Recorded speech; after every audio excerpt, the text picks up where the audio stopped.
Hi, everybody, and welcome. Rand Fishkin is here. Lovely to welcome you here. You get the song again. I actually listened to our last episode, and you were terribly, I don't know if the word is impressed or surprised by the song. I mean, I think it's amazing to add music to a little conversation like this. And yeah, and thank you for having me, Jason. Brilliant.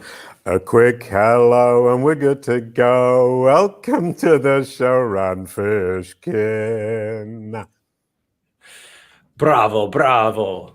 Oh, thank you. That sounds very Italian. Wonderful, which is appropriate because our partners in this whole kind of scheme is WordLift, who are an Italian company who deal with knowledge, internal knowledge graph, schema markup, and pushing all this into the knowledge graph, which is my current obsession. When we last met, it was a year and a half at YostCon. My obsession was much more marketing, and your Four Horsemen, I was going to say discourse, but I think that's French. Incredibly interesting, really, really, really cool. Yeah, it feels apocryphal now to be talking about these Four Horsemen, and here we are in an era, at least in the United States. I don't know about where you are, but in the United States, where there's definitely a sense that our pandemic response has been colored by how the tech giants have led us down roads of disinformation and problematic. Yeah, maybe we should change the topic for today, because that would be an interesting topic. I mean, from my point of view, I'm sitting here in France. Yeah, I went around the world. I went from Paris to Australia to America, back here, and I landed back here, and then they shut the whole thing down literally within a week. Oof, good timing. Yeah, no, I was lucky. I was really lucky, and I ended up living with my daughter in 8 meters squared, which is very small. Ooh. Yeah, exactly. She said, "Oh, you can come and stay with me, Daddy," because I didn't have a home. And France has actually come out quite well. Paris, what they've done is they've closed the streets, got rid of all the parking spaces, all the terraces, all the restaurants have turned into terraces on the street, and it's been absolutely lovely. My God, that sounds so stunningly beautiful, and just I think this is one of the things that the United States really doesn't know what it's missing, is that, you know, when you have a little bit more collectivism and you have a little bit more of a sense of national unity, and that your pride isn't in individual responsibility, but in collective responsibility, that the beautiful outcomes for individuals happen. And I don't think Americans, unfortunately, don't connect up the fact that those two things can work in symbiosis, and as a result, we get what we get, which is my wife and I are going into month 7 of lockdown. Really? You know, where we leave our house basically once a week to get groceries with a mask on, and even then it's pretty sketchy and just that's just awful. I mean, we had maybe 2 months of lockdown, a little bit more perhaps, and I'm now back in Paris, and it's got a quite left-wing local authority, and they've just said, okay, and they've been going around with these guys who have been burning off the parking spaces and just replacing it with wooden boards where restaurants and cafes can put their terraces. So the whole thing is just kind of Paris is converted into one big cafe terrace. Yeah. I think the French have always had sort of a cultural and national mindset of, and this is not just true of France, right? I think this is generally true of many European countries and lots of places outside of Europe as well, that the goal is to maximize happiness and opportunity for the largest number of people. And if that restricts the opportunities available to the wealthiest and most powerful individuals, that's a good thing. And the United States has sort of been the opposite, where if we inflict a lot of suffering on many people, that is okay, as long as we don't infringe on the rights of a few rich and powerful people. Yeah, we do get the people in their big kind of Jaguar cars driving around honking and getting really annoyed. But general opinion seems to be, all right. I mean, what? I think the right response is, you have made the correct decision. You have prioritized the right people, right? Yeah. Well, people who want to go outside and eat in cafes and can't afford a car, awesome, wonderful. We want to prioritize them. People who want to park their Jaguar in the middle of Paris, sorry, friend, you got to walk. Yeah, no, I just one last thing, because I really want to say it, and this all sounds really kind of self-satisfied about Paris and France. And I'm actually English to start with. I just got French nationality, so I'm kind of adopted. So I'm going, ooh, isn't this cool? But actually, I've got nothing to do with it. I didn't vote for any of these people. The French people did. Now I'm French, I can vote, and I will vote. But they've got the Quai de la Seine, the side of the river, and they close it down during the summer, during the month of August every year, and they've closed it down. We thought they weren't going to do it, and they've set up beaches in the middle of Paris, and they had dance clubs, these kind of like what would you call them? Kind of throw up bars, where they put the bars up, right? Throw up in the sense of we put them up, not we drink and then throw up, which would be rather. And it's been brilliant. That's you're going to make me cry, Jason. I mean, it's just imagining that places in the world. I guess it is very heartening to know that not everywhere is like the United States, right? Where people are just living in fear. It's some combination of fear and such, hatred and disdain for their neighbors or their political rivals that they're sort of willing to sacrifice themselves. And it's just been really, it's been so bad here. I look at the deaths around the world. I think the United States is responsible for, or is the place where I think somewhere between a quarter and a third of the deaths from COVID have happened, despite the fact that we have something like, 7%, 6% of the world's population.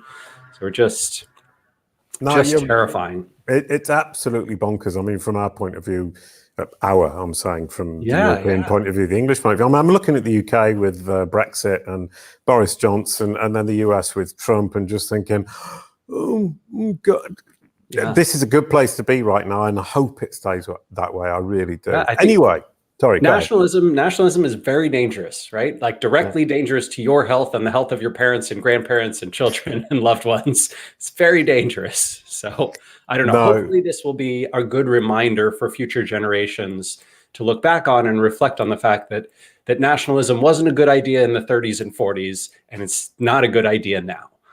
Yeah, and I would love that to be true, but then you look back to the Spanish flu pandemic from over a century ago, and what I've been reading is none of us have really learned our lesson from that. No, well, I don't know. It looks like there's a lot of places in the world, France included, that have taken some pretty substantial measures and have had some serious success. But going back to our internet marketing world, I look at many of the problems that are occurring, and I don't know if you feel this way at all, but I sometimes feel that what our field, both startups and technology and web marketing and sort of messaging and spreading content on the internet, that I don't know if we're directly to blame, but that our field bears a great deal of responsibility for the misinformation and the disinformation, for enabling the viral spread of bad ideas, right? And it's very hard to reconcile the sort of little L liberalism concept of freedom of speech, right? That we should be able to speak our minds, that ideas shouldn't be restricted, and also keep in mind how dangerous and how rapidly and how easily accepted bad information is. There was a great piece yesterday. I can't remember where it was, but it was called something like the truth is paywalled, but the lies are free. Oh, that's a really good title. Great title. And sorry, I mean, but that does come to the fact as digital marketers, we have a certain amount of responsibility. Absolutely. That I think a lot of us kind of put to one side, thinking, okay, it doesn't really matter, I'm doing it.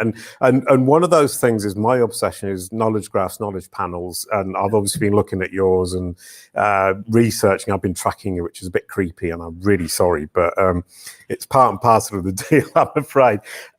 and I just got all my pages, all the articles about me, my rock group, and my cartoon characters that were watched by millions of children. Literally 100 million children might have seen it. I'm exaggerating, but obviously we get a bit enthusiastic about what we've created, but it was 1 million kids a month. Wow. And it got deleted. And you're saying, okay, yeah, I interfered too much, which is fine, but that isn't fair. And Wikipedia is a whole new problem. I mean, and talking about knowledge graphs and knowledge panels, I mean, you as far as I'm aware, here I'm showing your knowledge panel, which I love. The top of your Brand SERP. I'm a Brand SERP obsessive. You have your Twitter boxes. You've got yourself, SparkToro. You've managed to put them to the top very quickly, pushing Moz down just below the fold down, which is wonderful. I'm sorry to hide your face. No. On the left-hand side, on the right-hand side, sorry, you've got the facts in inverted commas about Rand Fishkin, which is the books, the description, the photos, and the people that you're associated with. Google's really got a good grip on you, and there's no need for a Wikipedia page for that, which I love. So I, several years ago, this is probably a decade ago, I petitioned Wikipedia to delete my Wikipedia page. Brilliant. I love you. Yeah. So there's a process that individuals can go through where if editors have created a page about you, you can submit, and if you are sort of, if you can prove that you're not noteworthy enough, which is an odd thing, right? I have to. Which we all do the absolute opposite. Brilliant. There's millions of people like me.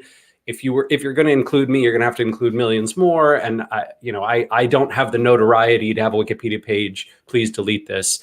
They will consider the request, and they, obviously a group of individual editors, but they did. They ended up deleting it, which worked out great. Right, because I've been looking at this and saying, okay, Wikipedia isn't the be-all and end-all. We can actually function and get into the Google's knowledge graph without it. And that's what we need to be doing. And what happened is I experimented so much on my own Wikipedia page, my band from the 90s and my cartoon characters from the year 2000. I mean, the band sold 40,000 records. So It is notable. And they still deleted it because I interfered too much. The cartoon series, it was shown in 15 countries. They still deleted it. Produced by Jason, ITV maybe Studios. you stumbled inadvertently on an excellent technique. By interfering and looking like you were trying to promote yourself, you inadvertently were able to do SEO by removing Wikipedia, which is probably a great thing. Yeah, but that's only for you and your mother and a couple of other people who actually want to delete the Wikipedia pages. Everyone else wants to keep them. But what it has made me realize, and what's happened is my entire universe, in inverted commas, my knowledge graph and Brand SERP universe has kind of gone a bit AWOL over the last couple of weeks.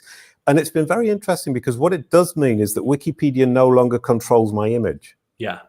And that's what you saw however many years ago. And I suddenly bowed to you yet again, Rand. Oh, sorry. What I was going to say is I actually had a shave. I did this because I thought you looked so chic. Oh. And I thought I would do a challenge, but it hasn't really worked. Yeah, I see that we're both sporting a good bit of gray coming in. Yep. Just the last bits of dark hanging on down here and up here. Yeah, you still have some. I don't have any. It happens to us all, my friend. I think so. I think that. Sorry, can you expand on that idea of saying, like, I don't know how many years ago it was, saying I don't want to be in Wikipedia and why you did it? Because I think that's phenomenally interesting, because I've only just realized it because I got deleted rather than something I had intelligently thought about. And you've obviously come up with that, yeah. Yeah, it's basically about brand control, right? Being able to control your image and also being able to accurately tell your story and share information. So I'll give you a great example. Moz's Wikipedia page to this day has incorrect information about its founders, incorrect information about its funding. Yeah, the funding amount is wrong. Like they got that wrong. They got wrong who funded it. They have incorrect information about when certain events happened. So I went into the talk page, this is probably 5 or 6 years ago, and was like, look, I've complained about this before here, but here are all these facts. Here are the citations. I encourage you editors to change it. And the response was, this is a self-interested founder. This is Rand Fishkin's account. We should not listen to him. Please delete any comments he leaves. Really? Awesome, wonderful. Like they have proven, right? Wikipedia's editors have proven my point that you can go to those pages, and if it's about what happened in Star Trek episode 81, it's probably very trustworthy. Yeah. But if it's about literally anything else, I wouldn't trust Wikipedia further than I could throw the servers it's housed on. Brilliant. No, and so kind of that's the point, is that I went in there with my own name. Jason Barnard is my Wikipedia username, and they were going, "Oh, you've been interfering." I was going, yes. But I wasn't trying to hide it. I was simply saying, I want this to be correct. Yes. And they said, but you're interfering, therefore we will delete it. And you're saying, but that's actually very fair. Right. That's what you want. You want them to delete it because I think the less information Wikipedia has, the less power it has. And the less influential it is, right? And over time, I think that the mentality and mindset of the sort of they're not Machiavellian, right? But they are very sort of power hungry and believe in their own righteousness. And because of that, right? Because there's these sort of folks who believe themselves to be extremely important and all this kind of thing. It is really great when they get information wrong, refuse to correct it. Refuse to update things, delete important pages, don't include other people, because that reduces the overall trust and value of Wikipedia. And that, I think, is a very good thing, right? My strong preference is not to have anonymous communities of sort of, power-hungry editors controlling how information is spread on the web, but instead sourced information. Right. Sorry, Rand, I like you just a little bit more all of a sudden than I did before. That's wonderful. No, because I've been working with WordLift on this entity-based content model, and one of the reasons we've been doing it is to say, how can we build this presence up? And Kalicube Tuesdays, which is the event I created to house all of this, has got 3 places in the knowledge graph without any Wikipedia, no Wikidata. Yeah. Unfortunately, you didn't get one, and now I'm very curious because you're in the knowledge graph. Jez Schultz isn't. Chase Reiner isn't. Neil Schaefer wasn't, and Ted Rubin wasn't or isn't. And the only episodes that have got a place in the knowledge graph have been the ones with people who are not yet in the knowledge graph, which is very intriguing. Oh, fascinating. I wonder if that's is that correlation or causation? It would be fascinating to know. But the thing is, it's such a small data set that I'm pushing this out there. I expected, honestly, that this episode would get in the knowledge graph and that I would then be able to barnacle on you for a bit of fame for myself. Didn't work out. So I'm now barnacling off Jez Schultz, who, lovely and wonderful and intelligent and brilliant though she is, doesn't help me with the knowledge graph because she isn't in there. And Ted Rubin, I wonder surprisingly enough, have they claimed their knowledge panels? They don't have them. None of the people associated with this who got in the knowledge graph through Kalicube Tuesdays have a knowledge graph presence in the API at all, and none of them have knowledge panels, even indirectly. Got it. Yeah, interesting. It's nuts. Part of this is, well, you know what, Jason, I shouldn't speculate. I'm a few years out from SEO, right? I left Moz, yeah, good point. Sorry, a number of years ago, and so knowledge graph, knowledge panel stuff is like, I have leftover knowledge from my previous career, but I have not been paying much attention the last 2.5, 3 years. So right, okay. Can we just go through? I did a little bit of research because I love this, and then we can move on to your current thing. I'll try and do it in order because I found you. That was you, and then I found this, which is a web page that has a knowledge graph entry and a knowledge panel. And you go, how did that happen? And then I looked it up, and this is how it happened. It goes, obviously not from you, but you and Geraldine are linked together, and she won the James Beard Award for personal essay, long form. That's got its knowledge panel, and it's all this kind of barnacling off stuff. Yeah. That none of this, as far as I can see, has anything to do with Wikipedia, which is absolutely glorious. It is glorious. You know what frustrates me a lot about that though is, obviously I'm extremely proud of Geraldine. I think she's done wonderful work. I really do worry that the more structured data we give Google and the more that they are able to build off of it, the less they need the rest of the internet. And I think it's basically Google builds algorithms to extract the free labor that many human beings, yourself and myself included, and millions of content creators for the web included, they basically use that free labor in the same way that an Uber doesn't pay its drivers for its cars and doesn't really cover their costs effectively, right? And Google's essentially building up its value on the backs of free labor using the prisoner's dilemma, right? We are all trapped in the prison, and either we create content or somebody else does, and we have to give it to Google because they're the only, they're the only traffic source. They've managed to become a monopoly. So this concerns me a lot. This is why I was really interested. I'm sure you saw the other day, right, that the United States Congress was sort of interrogating the big tech CEOs, and they released a data dump of documents, right, private emails from inside Google. Between folks like Larry and Sergey and Bill Brocker, which was, Matt Cutz's old boss from the search quality team years ago, and and Amit Singhal, right, and all these folks, and you can see very clearly these borderline abusive, anti-competitive, very on the border of sketchy. I don't know if it's illegal, but it is certainly hard to say it's anything but unethical. And this is during the same time, right, that Google's mantra was "do no evil." And I mean, and that was the thing. I read an article the other day, and they were kind of basically like somebody was pontificating. I don't know if that's the right word, but it was when Google Ads turned up, AdSense turned up, and Google Ads in 2003, was it? That mantra suddenly kind of took a back seat and slowly got pushed backwards. And that's kind of commercial, we need to make money. And that comes back to your zebras and unicorns thing.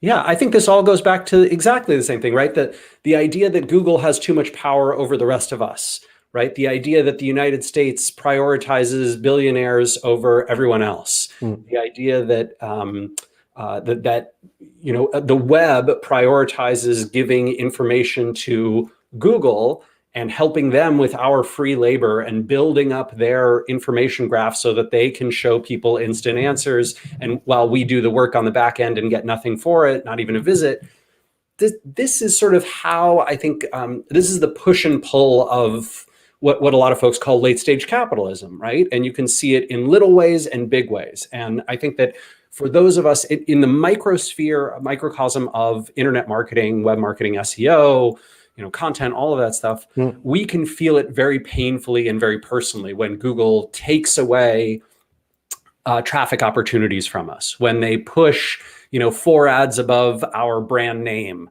when obviously our name is the thing that people are looking for, right? When they take content from our websites that we have paid our hosts to let them crawl, right? They crawl it every day. We're paying maybe a few dollars a year, maybe a few dozen dollars a year, maybe a few hundred or thousand, right? Moz probably pays $1,000 a year to have Google crawl it, right? Okay, and extract data from it. And then when it shows that information to people, the idea is that we get traffic back in return. And when that bargain is broken, right? It's broken in so many ways. It was broken when they took away keywords, when they went to keyword not provided for organic search. They took away a lot of the value of attribution and our ability to improve our content and all those kinds of things.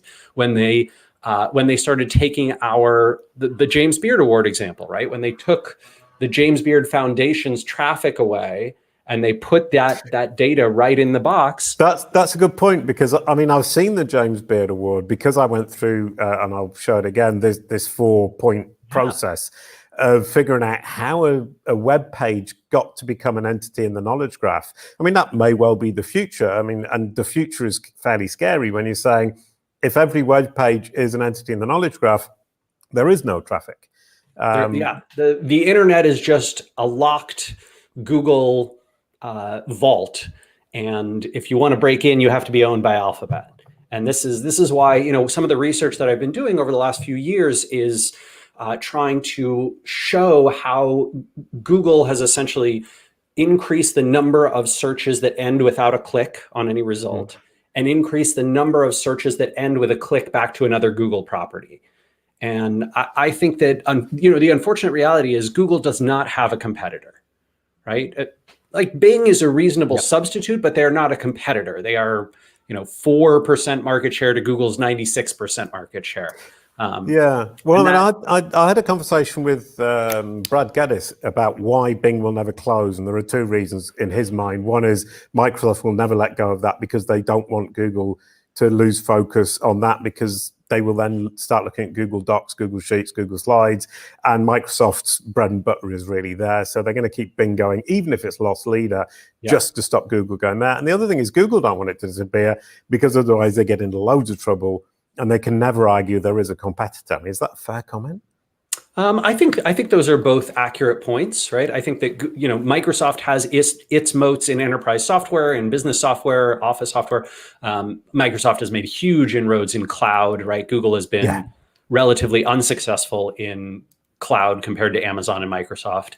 But the reality is, I think that one of the biggest reasons you cannot build a decent competitor to Google is because, and this is in the documents. So in those emails, let me see if I can pull that up, because the documents that were released, right? So this is, you can go to whatever it is, us.house.gov, and you can look at this trove of emails, right? Internal emails that, that folks sent inside of Google. So I had this thread a couple days ago on Twitter. Let me see if I can I put that in the comments? Maybe I can put it in. I'm sorry, you probably can't share your screen. I mean, part of me doesn't want to know this because I don't want, but you know what I mean? You're kind of thinking, I don't want to know this because it'll ruin everything I'm doing. And I think you've had the courage to say, well, actually, it does ruin a lot of the stuff I've been doing. Maybe I need to accept that. I'm going to put it as a banner. So they there you go. Is that it? Yes, that's the URL. I pity the person who tries to copy paste that. Oh, sorry, who tries to copy that? You actually write it all out with the number. 1288980. But one of the documents in there states basically we should use the fact that more users search us to build up our competitive advantage so that no one can ever build a search engine to compete with us. Seriously? Right? Yeah, it's right in the documents, right? One of the emails basically says, hey, let's double down on this because by using user data, right? Things like clicks, what people click on and what they don't, we can basically build systems that are far more advanced, far better, far more relevant than what our competitors would ever be able to build. And that's pretty frustrating, right? The idea of a capitalist economy and a regulated capitalist economy is that you want a government that is willing to step in when someone creates barriers to entry, barriers to competition, because a healthy economy is one that's driven by competition. And anytime you get one entity, one business sort of dominating, that can be extremely problematic, right? It can contribute to wealth inequality, contribute to people not being able to put their best skills to work, blah, blah, blah, blah, blah. But Google so far has avoided that. And I think, frankly, obviously, I think if anyone was listening to our conversation earlier, they could tell I'm probably not a fan of the existing American administration. No. But I will say this, the prior administration, right, Barack Obama's administration, I have great fondness for Obama as a president. I think he did a lot of wonderful things. But I have a lot of criticism for how he handled his relationships administration with big tech companies. But then he and Google were very friendly. But governments are all scared of the big tech companies. I mean, you've got Ireland who are saying, we're not going to tax you because at least that way you're here and we've got the employment, which is a terribly big problem when governments are scared of... Sorry, go ahead. Yeah, no, you don't want that, right? You do not want governments to be afraid of corporations, right? That is a dangerous path to go down. I don't think there's anyone on the left wing of the spectrum, on the right wing of the political spectrum, who thinks that's a good thing, right? Our governments should not be afraid of Mark Zuckerberg and Larry and Sergey and Sundar. That's a dangerous world to live in. And then moving that a step forward, I mean, this is one question I keep asking myself: is since when did Microsoft become the good guy?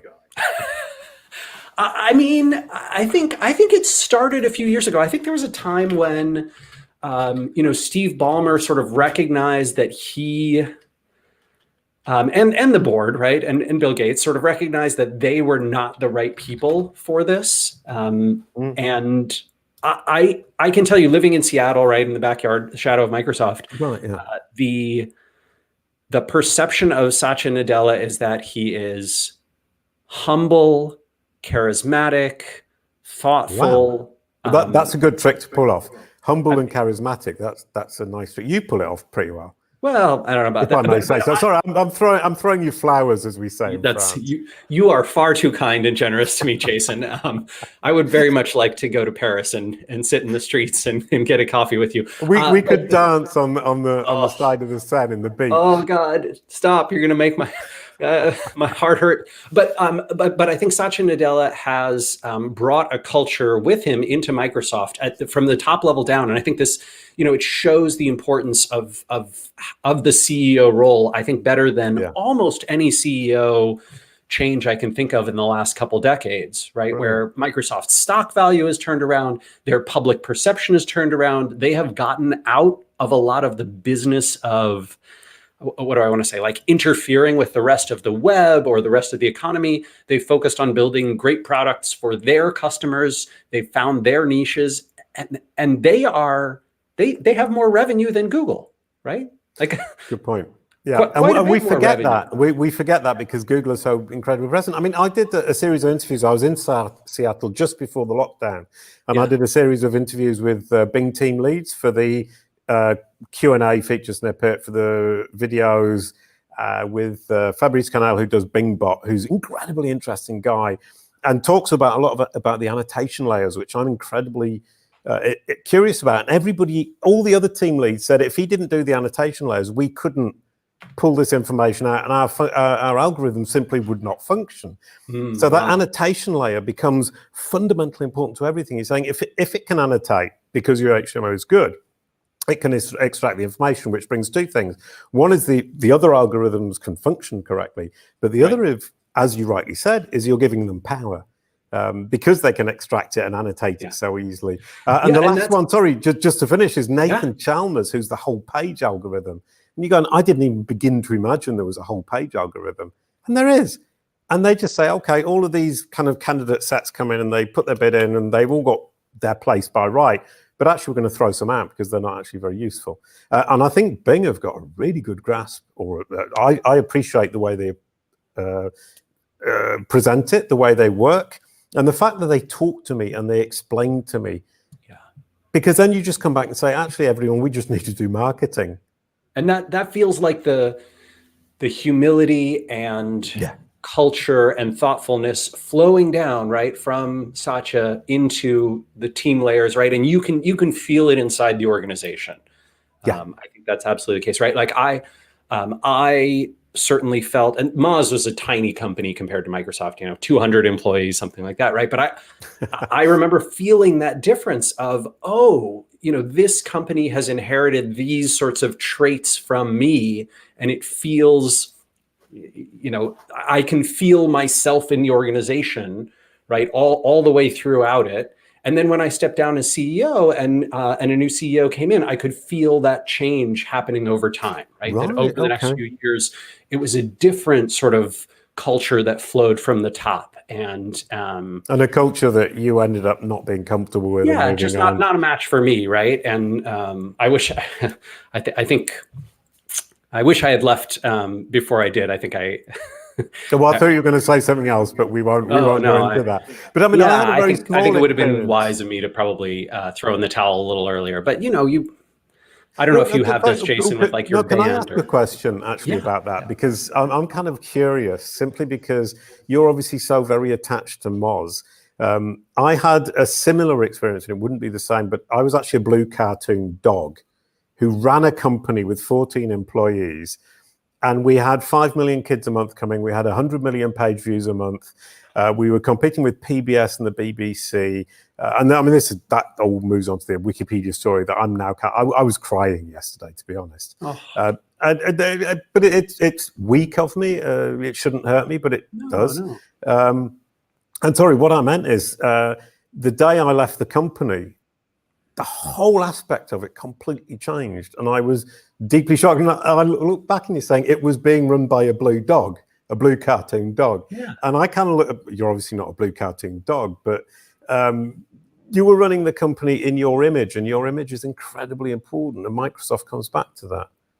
Yeah, yeah, and I think you can. Sorry, I just had a weep at you. No, you're absolutely right, because this is the same thing. I was right. You took the words out of my mouth, because I was going to ask. With your experiences in animation, your experiences, in the music world, I'm sure that you saw exactly the same principle, right? And you feel that loss very personally, right? The sort of organizational shift becomes very personal because it is, it's a creative endeavor. What Moz was, I'm not actually an artist, right? You're an artist, but I'm not an artist. I still feel that same sort of connection that many artists I know talk about in relation to the company that I built. And I think that maybe means that I'm not a great CEO, right? That I'm not a great CEO of a large organization, because I need to be able to disconnect myself from it and think of it less as an art and more as a business. Well, exactly. But I don't want to. No, exactly. Sorry. You just actually said the exact thing I was about to say, which is I should, but I won't, because I don't want to, because I couldn't function any other way. And from my point of view, my business partner was very business. He said, okay, you're out. I'm going to now run it how I want. This is all business. Why are you getting so upset? And the answer is because I created it. Why are you getting upset about something that you poured your life into and that you put your... Because they don't. Emotional self into, right? Yeah. And there's a big difference between putting an emotional self and putting a profit-centric, growth-centric business self into, right?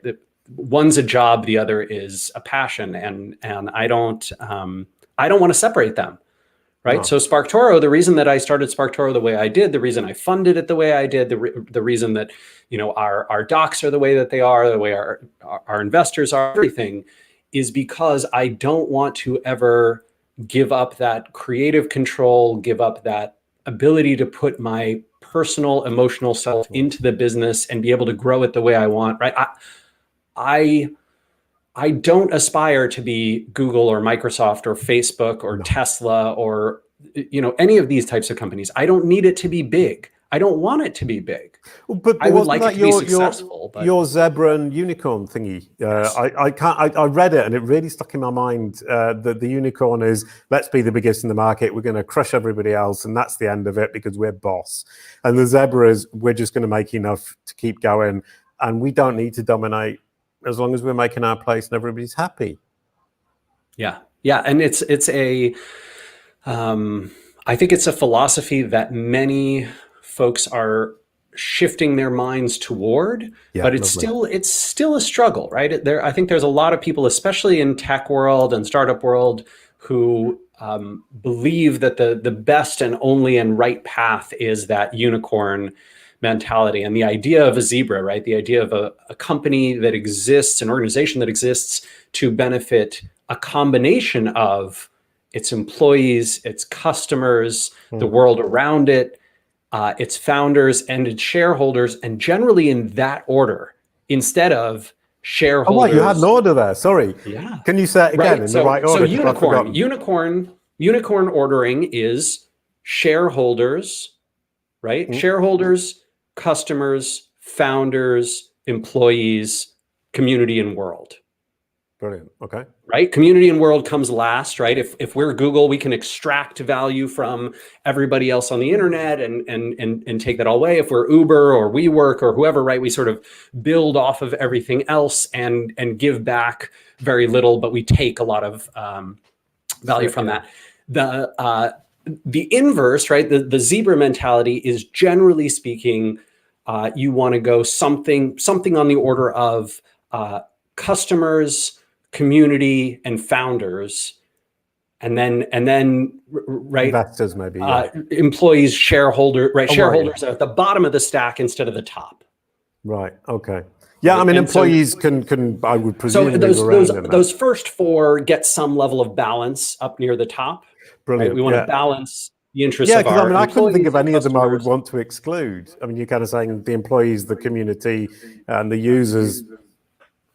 Right, employees, community, users, founders, shareholders. Brilliant, lovely. Right, and so the shareholders, the people who have money, are meant to serve the rest.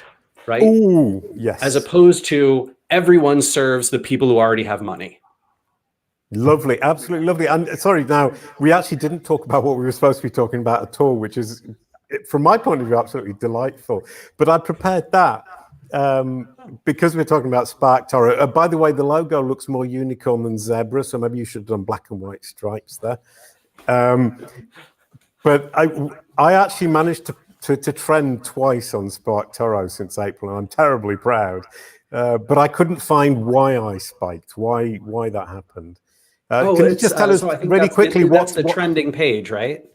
Yeah, that's my site, and when SparkToro sends me the most traffic. Right. So that is this page, this sparktoro.com/trending, and it's basically an aggregator, much like Hacker News or Reddit or something like that, and just uses a bunch of web marketers who've connected their Twitter accounts. Yep. And so if many web marketers who connected their Twitter accounts to SparkToro are sharing pages from your website, they will show up in SparkToro trending. And so, you can. And that breaks down by industry. I mean, basically, it's me and my mates start tweeting and I will spike, as it were. But in any other industry, I wouldn't get a look in because it's broken down by industry, which I love. And what you're saying is when people are talking about you, you become, in inverted commas, important, interesting. Which one would it be? Yeah, I think it's here's, trending is designed to be here's what's hot in web marketing right now. Right. So it doesn't necessarily indicate importance. It probably indicates interest, at least, interest at that time. And the goal of it really is just to help web marketers see what's being talked about and shared that day. So you can kind of go there and get the news of the web marketing world in a quick scroll instead of, going through Twitter and LinkedIn and Facebook and, trying to figure out what's hot. Yeah, I mean, I love that. It's saying, let's look at kind of an aggregate picture of what's happening. And in this case, I mean, I'd like to come back to it because, I mean, I think a lot of us are digital marketers. So we say, oh, I'm trending, so that's great. But in fact, it could be nail manufacturer trending. Sure. And that brings us to the last question, which actually should have been the first question, is how does this apply to market research? So are you talking about SparkToro's trending tool specifically? Yeah, we might as well keep it really specific. Let's just finish off with, I mean, market research. How do you do market research using SparkToro?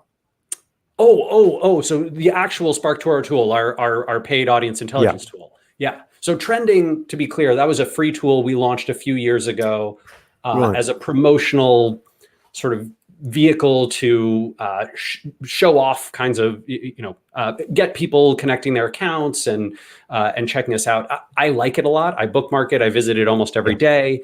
It's a very useful, free sort of aggregator, but it is not the product that SparkToro makes. Right. Okay. Which is what I had never understood. What does SparkToro offer? Because I was just looking at the trending tool. Oh, this is fun.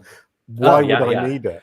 And so if you go to the SparkToro homepage or the product page or any of those things, you will see. So what we make is to your point, a market research and audience intelligence tool.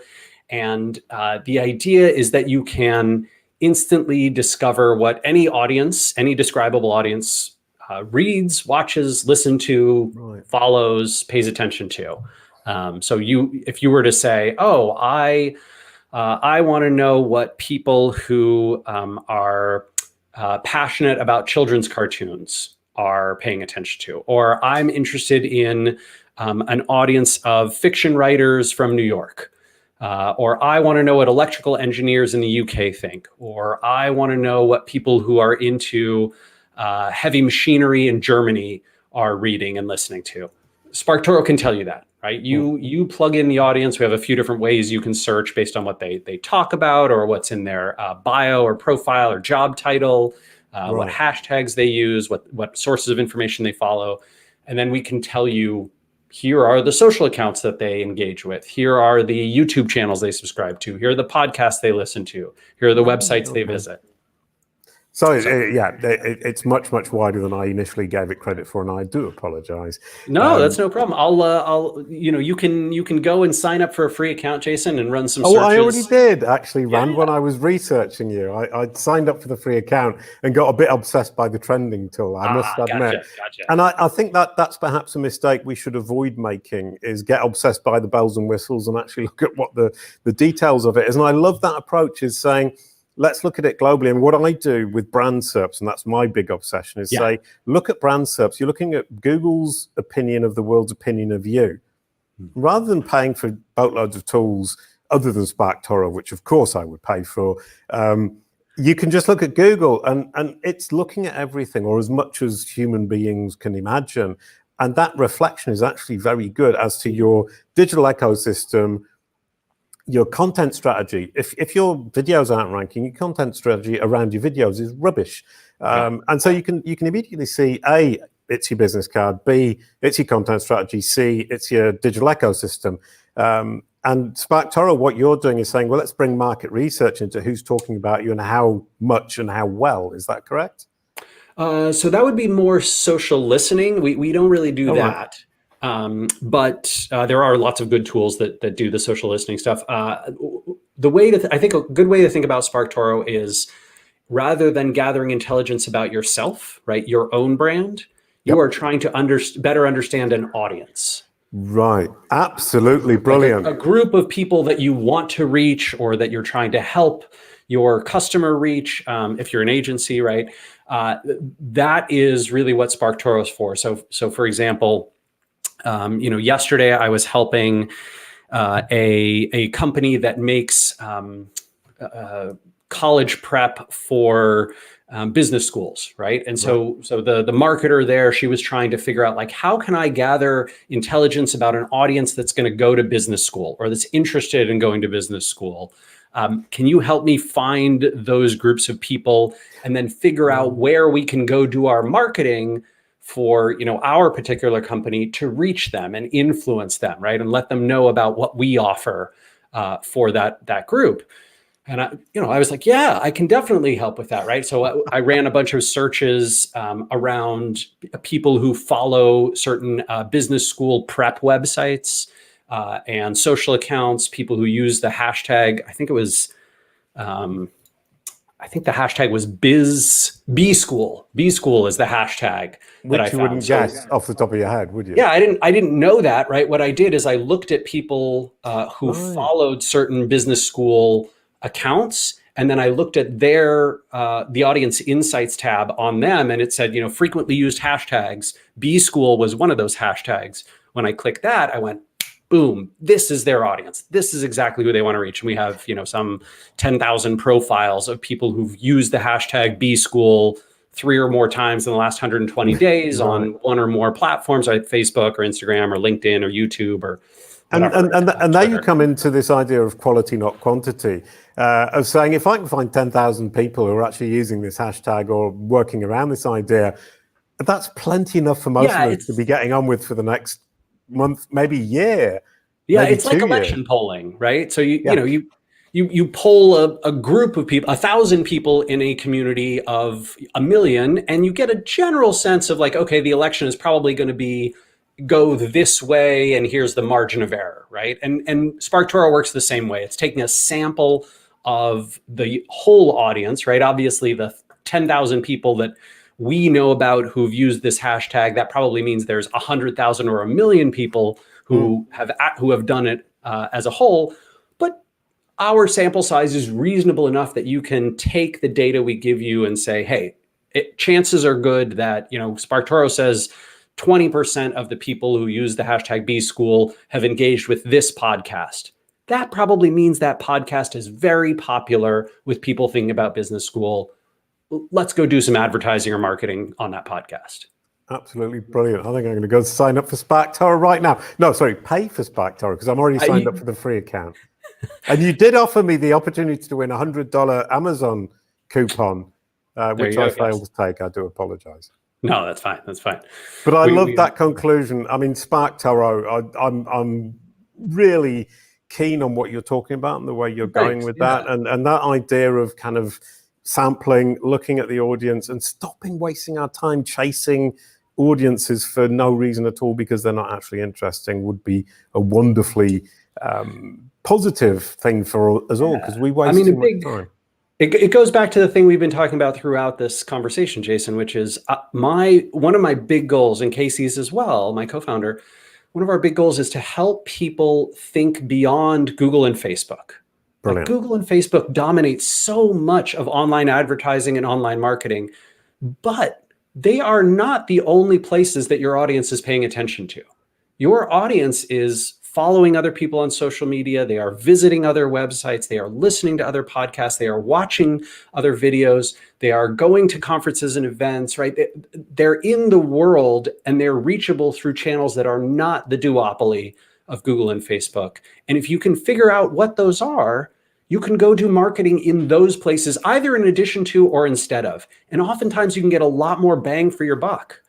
Going and doing marketing in the places where your audience pays attention might be vastly higher return on investment than, you know, a big long-term SEO project to try and rank for a handful of keywords that don't get searched for all that often. Brilliant. That's a wonderful conclusion to a conversation that was absolutely not what it was supposed to be. Thank you very much. Well, I can say, honestly, I really enjoyed talking to you, Jason. It was such a pleasure. Thank you so much. It was wonderful. A quick goodbye to end the show. Thank you, Rand.